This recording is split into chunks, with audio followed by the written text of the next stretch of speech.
What we serve will be a treat. Here's the place to eat. Tonight, we're taking it back old school. We want guests to feel like they just had lunch at their grandma's place. And paying homage to the classics. We found that the classics are really classics because they work. That's really good.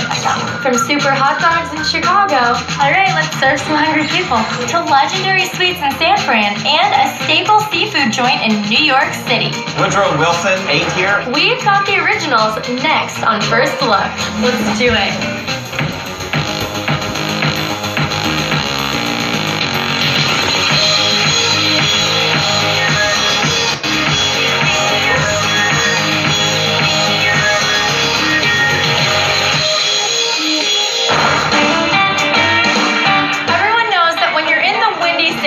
Gotta get a hot dog. These iconic wieners have made Chicago the ultimate destination for foodies and locals alike. And for over 60 years, One Spot has become the expert in this delicious subject. Welcome to Superdog. Since 1948, owners Maury and Flory Berman have been serving up discerning hot dog lovers their delicious homemade recipe. Just make sure you don't order a hot dog. So I hear you guys have some killer hot dogs here. We don't have killer hot dogs. We have super dogs. Super dogs. And what is a super dog? It's bigger than most dogs that you'll find in the city. It's topped in a traditional Chicago style with golden mustard, bright neon green relish, chopped white onions, kosher dill pickle spear. Also, if you'd like, some sport peppers. That's a super dog. And what about, do you put ketchup on these? No ketchup? Do not put ketchup Like, on a dog. you don't like ketchup, This is do you? Chicago. But the workday isn't over yet, and I'm not getting fed until I've earned my keep. Let's do it. Car Hoppin', a step-by-step guide to service with a smile. Thanks for stopping. May I take your order? I'll get chocolate, please. Chocolate? Okay, one chocolate shake. Oh, Don't just take orders, take them seriously. we need one super dog and two super cheeses. Oh, these are hot. Prep with pep. Ketchup. How this goes on. In Car Hop service, the tray is half the battle. Did I say battle? I meant half the fun. All right, let's serve some hungry people. And finally, when the Car Hop is a hoppin', put on a happy face. Do you ever leave your window up a little bit? Oh, do you want it on that side? Okay, wrong side. Have you had a super dog before? I haven't had one yet, so I can't wait. I've been serving them all day, and at the end I get to eat one. It's kind of hard to keep up here with the lingo, the food, the orders. I literally feel like a chicken with my head cut off. I don't know where to go. I don't think this is right. Is there anything else? Oh, it's your birthday. Happy birthday. Aw. Superdog hot dog is one of a kind. Every other hot dog stand in Chicago, no matter how famous they are, uses one or two different hot dog purveyors. The folks here at Superdog know exactly what they're doing, and they have their own hot dogs custom made just for them. It's a Chicago landmark, and hot dog is great. Super. Thank you. Yeah, bye. After a long day, at long last, the legendary Superdog is mine. Once I finally got to try the Superdog, it was delicious. It's so juicy, there's a lot of meat. You made it? Must be good. This dog had more flavor than a regular hot dog, and with all the pickle on top, which was really random, it had that extra crunch and just all that extra flavor. Congratulations on a job well done. Thank you. Thanks for stopping. Want more First Look in your life? Check out firstlooktv.com for full episodes, behind-the-scenes extras, and more.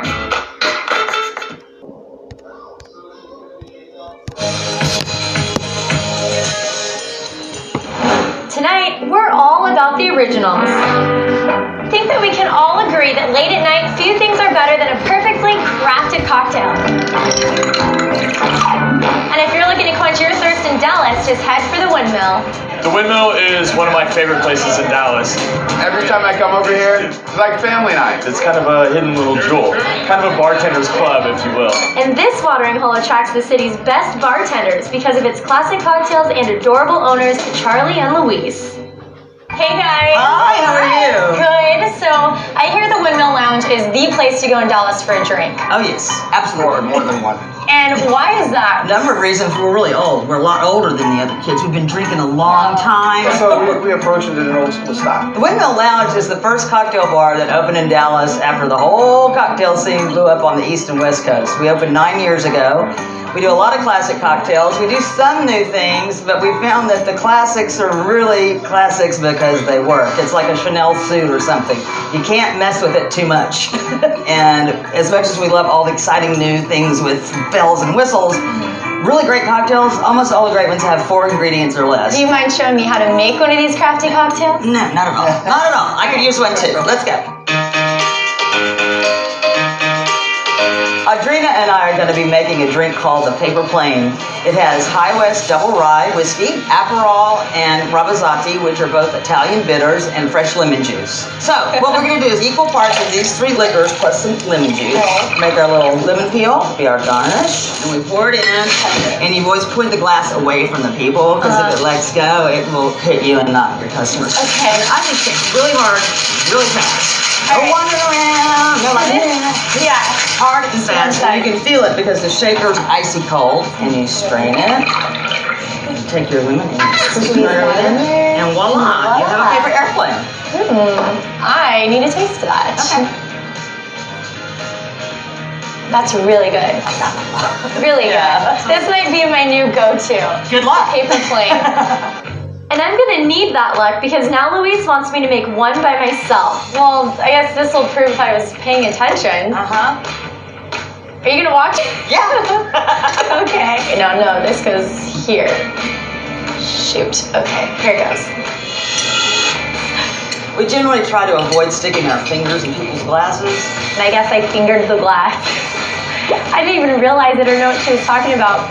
Did I just do Oh that? yeah, twice already. Oops. That's okay. You can always have a little extra This one will booze. be a little stiff. Goes there. What else do you need The to make? ice? No, what do you have to do before you make your ice? Da-da, Oh my God. da-da, what goes on top of the drink? I remember that. Okay. This lemon. Okay. All right. Don't cut your finger off. No, back and forth, back and forth. It's like that silly machine. The shake weight. Yes, the shake weight. And now for the moment of truth. I think this one's better. Huh. Well, that's Charlie. Well, that's Charlie. Nobody beats me in my own bar.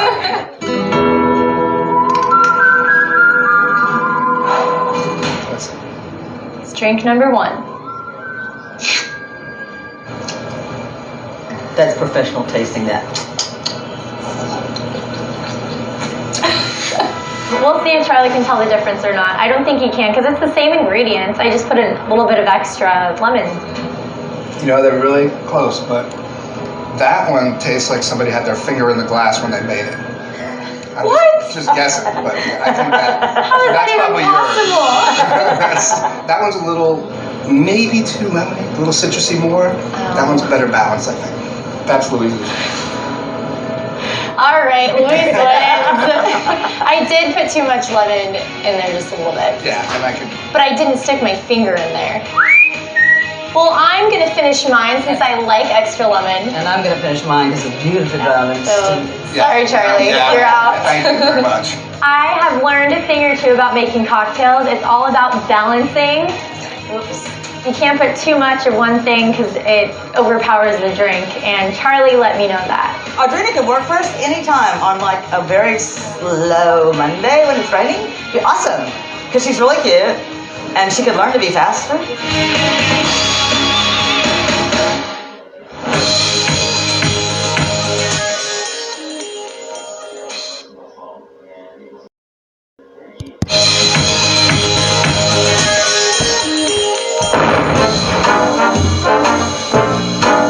Opening in 1945, Mary Mac's Tea Room became one of the first female-owned restaurants in Atlanta, and this charming spot has been making customers feel at home ever since. Mary Mac's Tea Room was started in 1945 by Mary McKenzie. She lost her husband in World War II. He was an aviator. And back then, it was kind of taboo for women who were single to own their own restaurants. So they put the word tea room on the end of it as kind of a code word to society to go support that business. There were 16 tea rooms originally, and Mary Mac's Tea Room is the lone remaining one. Hey, Richard. Hi, nice to meet you. I'm so excited to be here. Yeah. So, what kind of food do you guys have on the menu? Well, everything's made from scratch. Everything's fresh. All of our vegetables. I love our fresh vegetables here. We've probably got a couple different dozen entrees. Everything. Matter of fact, I'd love to take you back and meet Chef Ronnie and show you some of the things we have back there. if you'd like I to. would love that. So, what are you doing back here? This is our Mary Mac's fried chicken, one of our biggest sellers here. I just Okay. want to process Yeah, show me how it's done. Okay. All right. Chicken that's been in brine for 24 hours, and we just soak it in the water. And what does the water do? It makes the flour stick to the chicken and it makes it crispy. You just toss it in the flour. Okay. It's just a simple flour, salt, and pepper. How much chicken do you guys go through? I live like between 300 and 400 pounds a week. That's a lot of chicken. Yes, it is. Give it a little shake and just drop it in. Woo! Okay. There you go. And how long does it cook for? 17 minutes. And that's the fried chicken. That's it. Our signature dish.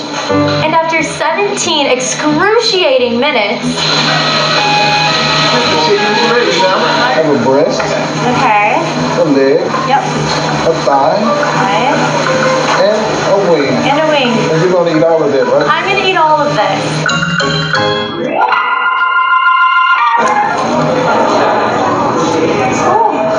That is good chicken. Mary Mac's Chicken has certainly lived up to its reputation, but the iconic restaurant has become known for something else over the years, or should I say, someone else. Well, hi, how's your chicken? The chicken is amazing. My name is Joe Carter. I'm the Goodwill Ambassador here. Miss Jo is a legend in her own right. She's been here well over 20 years.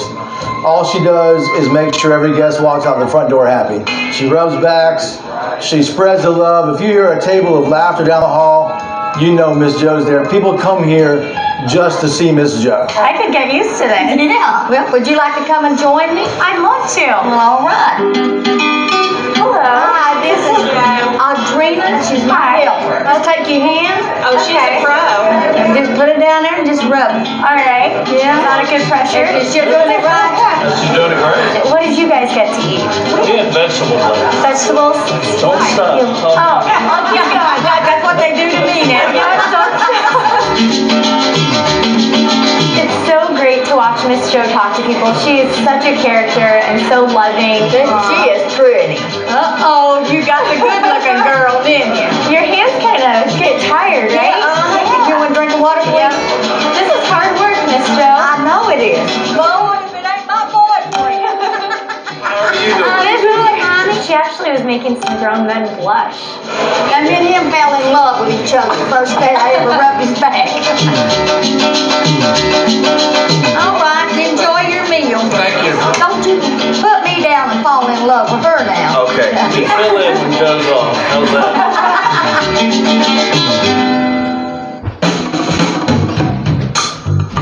I feel like I was at Grandma's house all day today. You know, just visiting everyone and talking to everyone, eating great food. It's been a fun day. How's that feel, baby? Being a Goodwill ambassador, it's a lot of work. Yeah, it is. So thank you for showing me how it's done, and I'm going to give you a little background now. Thank you. I need it.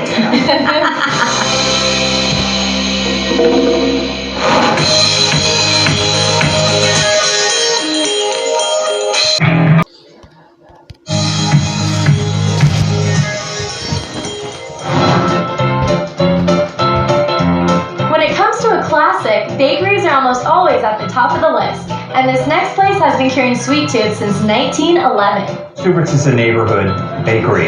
It's a very homey feel. They make the best cakes. It's got a little bit of everything for the people in the neighborhood. Everybody you ask in the city knows Schubert's Bakery. I love everything about Schubert's. Oatmeal scones. Strawberry mousse. White chocolate mousse. The Neapolitan. It's like a bite of heaven. But before you dive into some delicious cake, how about a slice of history. Schubert's originally opened in 1911, and the Wenzel brothers, they took over 20 years ago. Fourth generation bakers, actually. We come from East Germany.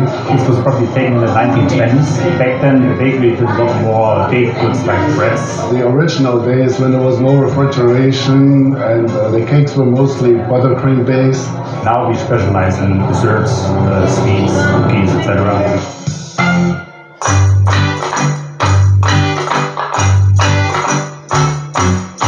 There's only one problem at this bakery. What to order? One of our signature cakes is a Swedish princess cake. The cake is amazing.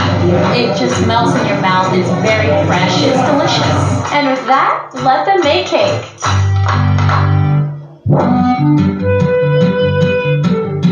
Ingredients are kirsch custard, vanilla sponge, raspberry puree, fresh whipped cream. We're gonna cut the cake in layers and I soak it with kirsch syrup.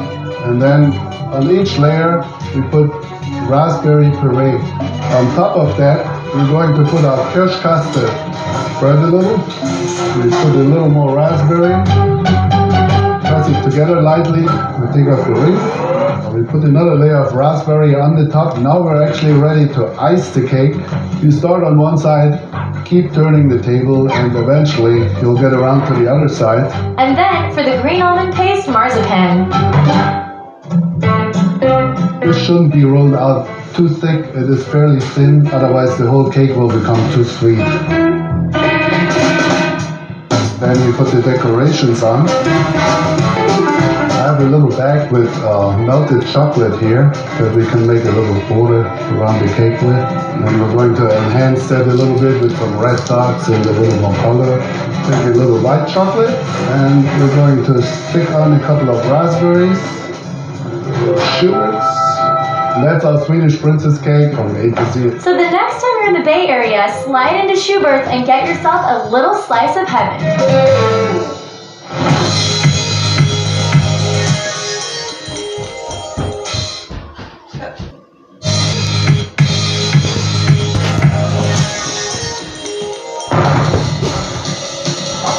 In a city like New York that constantly reinvents itself, there are few institutions that have withstood the test of time, and that makes the ones that have truly iconic.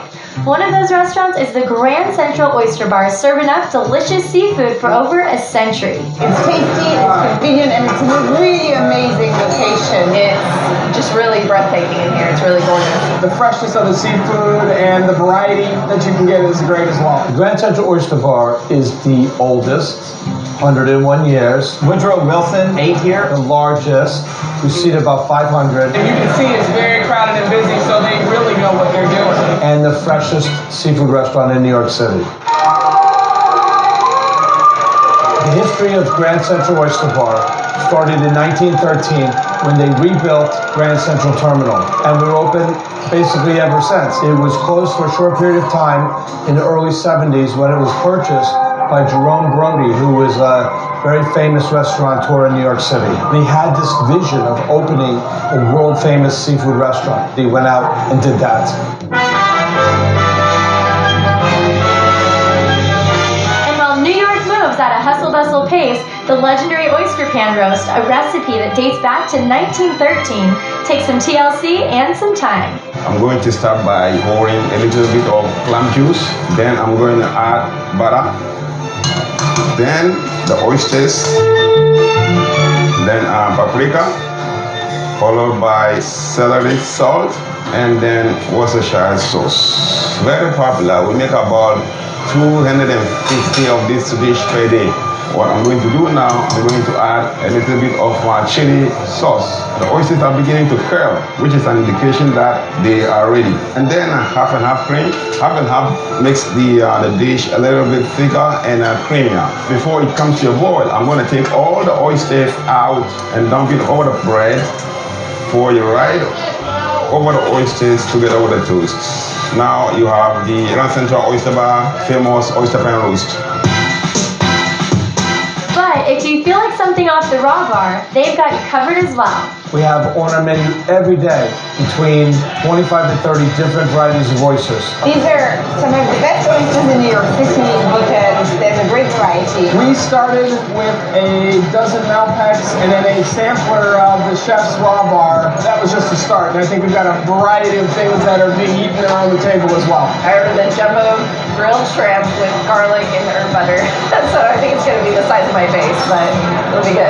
Our mission at the Grand Central Oyster Bar is to serve the largest variety of fresh oysters and fish to people from all over around the world. It's like a staple. It's a part of the city now. So here's to the next 101 years.